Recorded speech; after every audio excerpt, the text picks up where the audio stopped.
Uh, Hi everyone, my name is Luís Gomes. I'm here to present the climatization and luminosity optimization uh, of buildings using genetic algorithms, random forest and regression models. This work was developed by a significant team in GCAD, that is in the Polytechnic of Porto, and I believe almost all of us are here. So if you have any questions, we can answer for you after. A little overview of what I will discuss today is I will pass through the motivation, then I will present the proposed solution, the case study, and the main conclusions of this work. So the motivation here is how can we optimize the building in real time using some intelligent algorithm, but because of the sometimes the execution times of this type of algorithms is it's higher enough to not be able to put it in real time. We need to figure out some approaches that we can do it to have, for instance, the control of the lamps and the regulation of the intensity of the light in the room, doing it in real time. So to regard a lot of restrictions like the user preferences and the current context and so on. So here we are trying to figure out an approach that will allow us the real time and keep the good results. And we want to combine several restrictions. And for instance, we want to minimize the energy costs, but also to maximize the user's comforts and maximize the health situation of the building regarding the air quality in this case. So this is our approach, and I will go step by step, but this is the flow and the architecture almost all together, but I believe it will be easier to explain what we try to do. In the first step, we have an offline training. Uh, we put the data, the previous historical data that we have, into a genetic algorithm, so it can try to figure out what is the optimal values for the resources that we have in the building. We are talking about the windows, the artificial lighting, the doors also, air conditioner. So here, this is what we can control, and we will try to optimize all the controls, taking into account the energy cost, the temperature, and we here in the temperature we will consider the current temperature against the preference of the user. Here, the preference of the user is a preference per room. So if we have multiple users in the same room, offline they need to agree in a preference. The system is not ready to consider several different preferences for the same room. We try to optimize the luminosity deviation that is also considered the current luminosity in the room and the preference that should be there. And the air quality values that is the same as the light and the temperature. We try to minimize the difference, to put the room according to the needs and the preferences of the users. And this is using genetic algorithms. It takes like 1 minute per optimization, so it's not enough for real time. So we train everything in offline. We train it one year, but I will discuss it later. And after this training, what we do is trying to model or mimic the results. For this, we have the real-time monitoring of the building, that we have sensors, we have the user preferences that is set, it's not real time, and we have the state of the resources and the consumption of the resources. All this data will go to a random forest, and this will try and will do the discrete control of the resources. So it will indicate if we need to turn on or off the resources. That can, for instance, the light, it will only tell us to turn on or off. We don't have the variable control here. So the random forest will say to each resource if they need to be turned on or off. And this is just some data that we figure out regarding the hyperparameters that we tested. We tested a lot. This is exploration work. So for all the methods here, and also I will show you later, we didn't test only the random forest. So we tried several models to do the same tasks to try to figure out what is the best. And here is the hyperparameters that we tried. So the control will go to monitorize lines, that is only on off, the light, the windows to say if the user needs to open or close the windows. This is the only resource. This and the doors are the only resources that we don't have full control. The others, we have the control inside the building.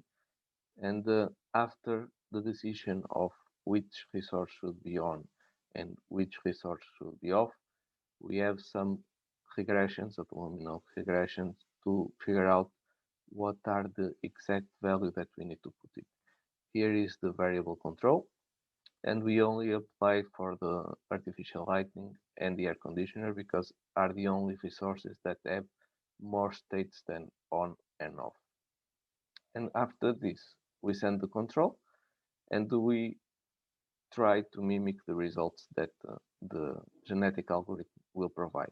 So we use the genetic only to train, and then the random forest and the regressions to mimic in real time. So we can have a real-time solution for the control of the entire building. This is our building that we have been working on in the last 7 years almost. We have a lot of data, and the first it was to try only energy management solutions. Now we are trying to go a little bit into digital twin, putting more sensors and more contextual to get more contextual data. So the building is divided in several offices. We have 9 offices, 4 labs, 1 kitchen and 1 meeting room, and 1 server room also that has the biggest consumption inside the building. And here we can see the panels over here on the top right. We have a total of 10 kilowatt on the peak of the generation. And here below we can see the plant of the building. For this case study, we used the rooms 1, 2, 3, and 7. This is because we, at the time, didn't have the air quality sensors all over the building, so we need to focus on the rooms that we can measure, so we can provide the control. We collect the data in each 10 seconds inside the building, but we use it in the 5-minute periods for this case study. Sorry, for hour, not 5 minutes. For this case study, we used the year almost of 2019 because of COVID situation. We stopped going to the building, so we cannot use the last data because there are almost none consumption there. And we used the entire year to train the genetic algorithms. For the market price, we used the MIMEL market because it's the Iberian market of Portugal and Spain. And because we are in Portugal, we consider this market. Here on the left, just to show, we have a little console regarding some rooms in the building where we can measure. This is just an interface in a PLC directly, so they're very limited, but we have some of the sensors, the energy measurements, and also here the control below. So regarding the case study itself, we consider 1 year, and here on the top we can see the average energy cost on blue and the dynamic tariff, and also the average of the PV. For instance, in 2019, November was a good month for the PV. That is not common. And below we have the difference that we try to minimize. So, for instance, the red line is the air quality, and we can see that it goes far from the ideal value of the 0. So more distance, the higher is this value.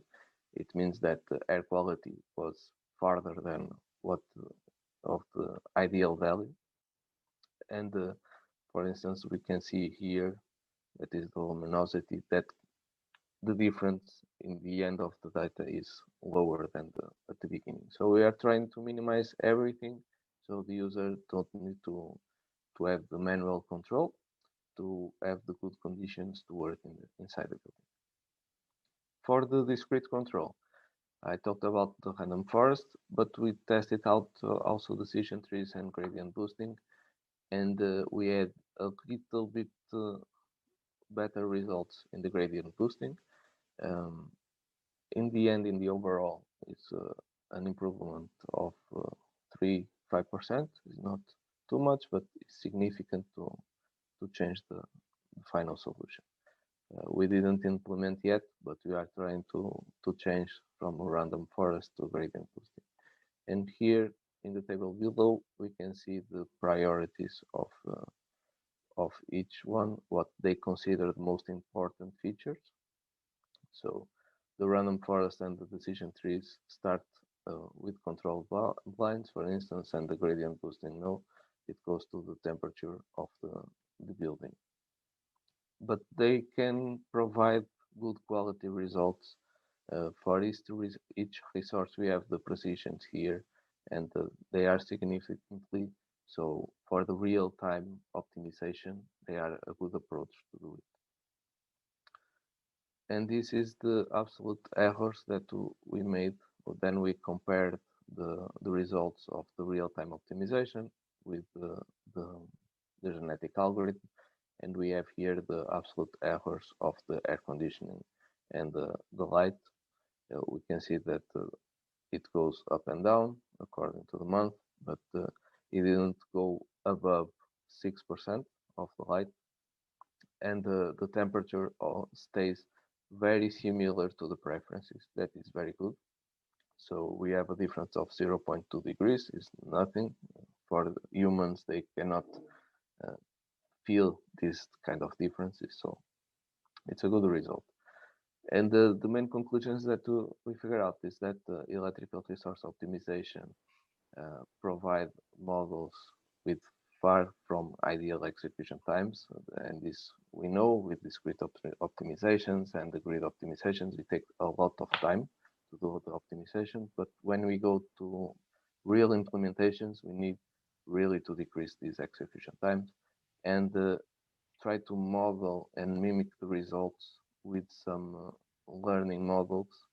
We can figure out and achieve a solution that can provide a real-time actuation, of course with more errors associated, but fast enough so we can deploy it in real life. So in smart buildings, optimize energy costs and comforts and health. It's possible, and it's of course desirable, especially for the users. And the use of resources that can be controlled, like the AC, and with the notification for the user regarding the door opening or the window, so we can just suggest to the user some actions that will improve the air quality. And this is, in the final, creates an ambient intelligent solution that we can deploy. So yeah, this is the last point that I will have here. So, and this is the presentation. If you have any questions or doubts regarding the work or what we do in the building that we have, just I'm available.